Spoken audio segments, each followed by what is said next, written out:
Bonjour à toutes et à tous. La vidéo du jour est consacrée à la procédure Parcoursup.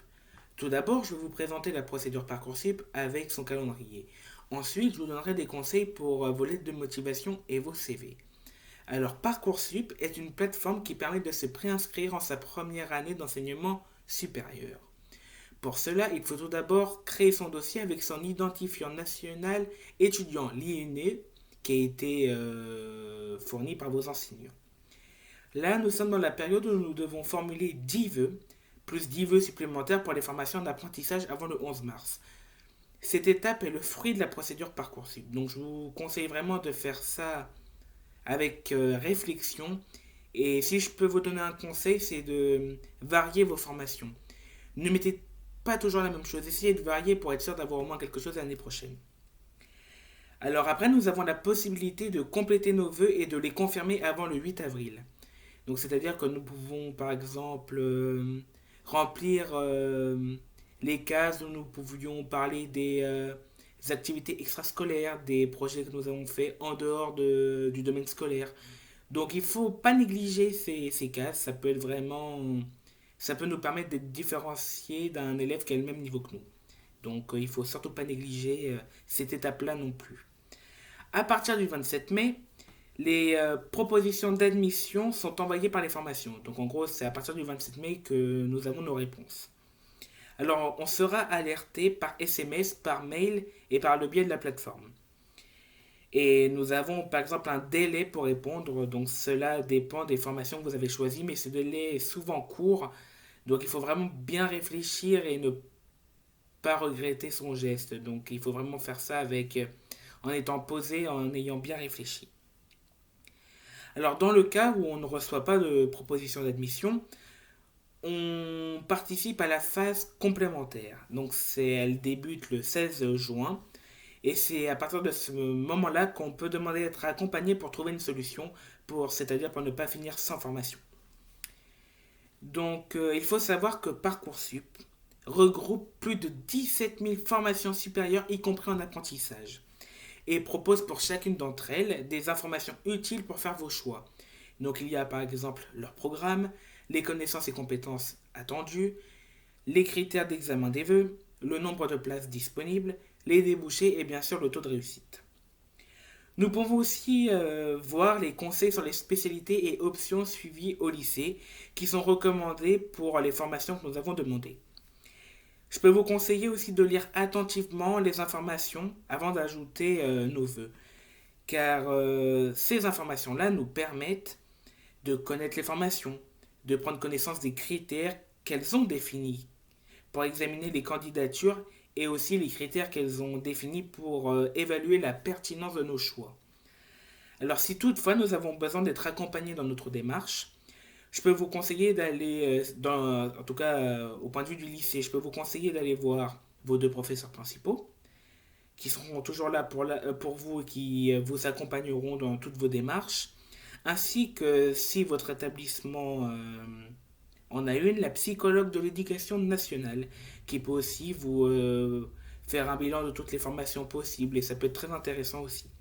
Je peux vous conseiller aussi d'aller sur le site Terminal 2020-2021, où en fait tout simplement vous choisissez vos deux SP et ça vous dit les domaines que les deux SP vous offrent avec un pourcentage, ainsi que les formations pour lesquelles vous êtes normalement orienté. Je vous conseille aussi de vous rendre au JPO, donc aux journées portes ouvertes, pour parler avec les enseignants des formations, avec les étudiants, avoir un retour des étudiants. Ça peut être très, très utile pour faire murmurer votre choix. Et vous pouvez aussi, si vous avez besoin d'informations supplémentaires, contacter les établissements que vous avez choisis. Si toutefois vous avez des questions, n'hésitez pas à me les poser dans les commentaires ou n'hésitez pas à me contacter sur Instagram si c'est des questions où il faut que je me renseigne. N'hésitez pas à me les poser et j'y répondrai volontiers. Alors maintenant, je vais vous parler des lettres de motivation. Alors c'est quelque chose qui est assez important, c'est ce qu'on vous demande pour chacun de vos vœux.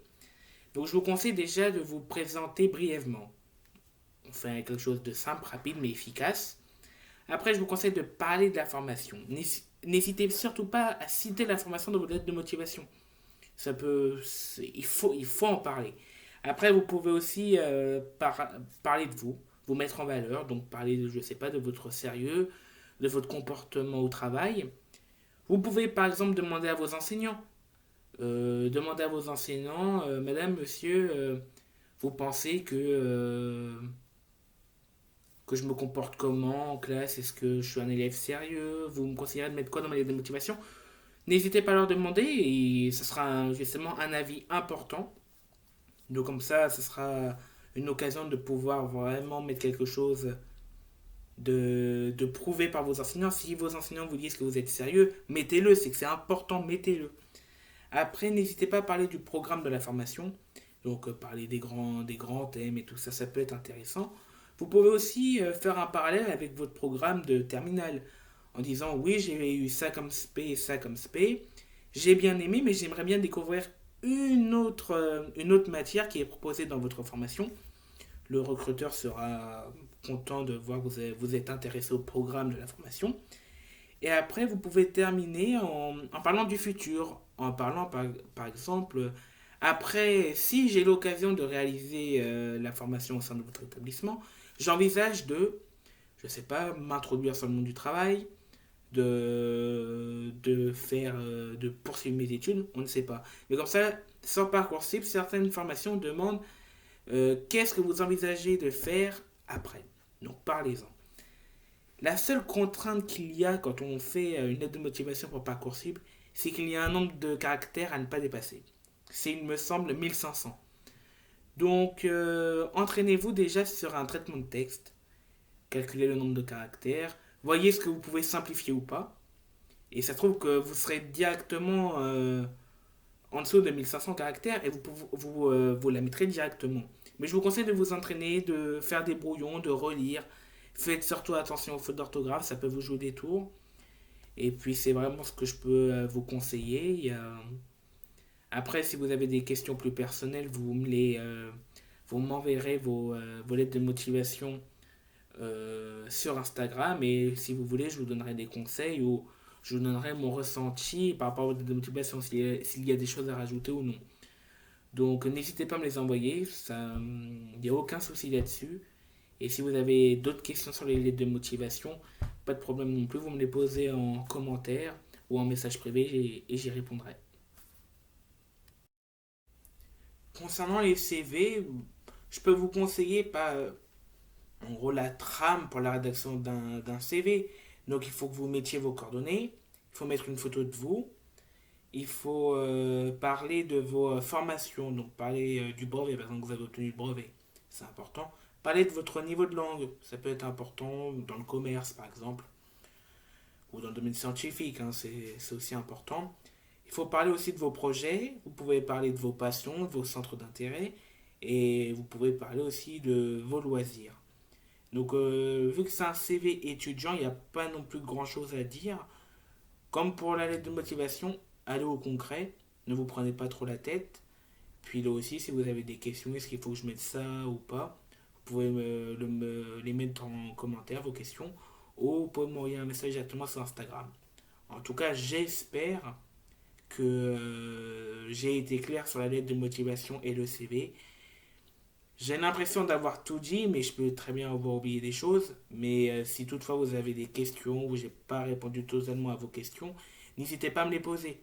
C'est avec grand plaisir. C'est que j'ai mal expliqué, il n'y a aucun problème. En tout cas, j'espère que vous avez bien aimé cette vidéo, que j'ai répondu à toutes vos interrogations. Si toutefois j'ai oublié quelque chose, n'hésitez pas à me le dire. Envoyez-moi un message sur Instagram, envoyez-moi un commentaire, j'y répondrai. Donc en tout cas, j'espère que... En tout cas, moi, j'ai pris un plaisir à tourner cette vidéo, donc j'espère que pour vous, du fait de l'avoir regardé, vous avez bien aimé. N'hésitez pas non plus à laisser un commentaire si vous aimez pas trop le concept, si il vous manque quelque chose. N'hésitez pas, je prends toutes les critiques sont bonnes à prendre et pour progresser justement. Et en tout cas, ben, merci à tous ceux qui me soutiennent. Je vous le redis encore une fois, merci, merci beaucoup. J'ai aussi j'ai fait un entretien avec une jeune étudiante qui a fait une prépa littéraire qui est en troisième année de licence. Donc on a répondu à quelques questions que vous m'aviez posées sur Instagram et aussi elle nous fait un témoignage de son parcours, donc ça peut être intéressant. Donc je vous conseille aussi de voir cet entretien et je vous mettrai le lien dans la bio et normalement ça devra s'afficher là. Voilà. Mais en tout cas, bonne soirée à vous, merci à tous et d'ici demain je mettrai en place le nouveau duel au niveau du sondage. Mais si vous voulez quand même avoir une vidéo sur le grand oral, manifestez-vous et puis j'en ferai sans doute une et j'essaierai de traiter toutes les spécialités. Voilà, en tout cas, merci beaucoup à tous de m'avoir suivi. Je vous souhaite à tous une agréable soirée. Et puis voilà, profitez bien. Bon courage à ceux qui ont repris les cours, qui reprennent les cours lundi.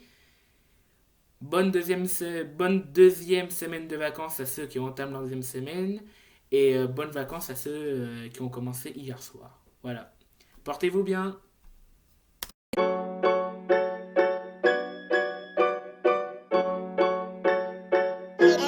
A B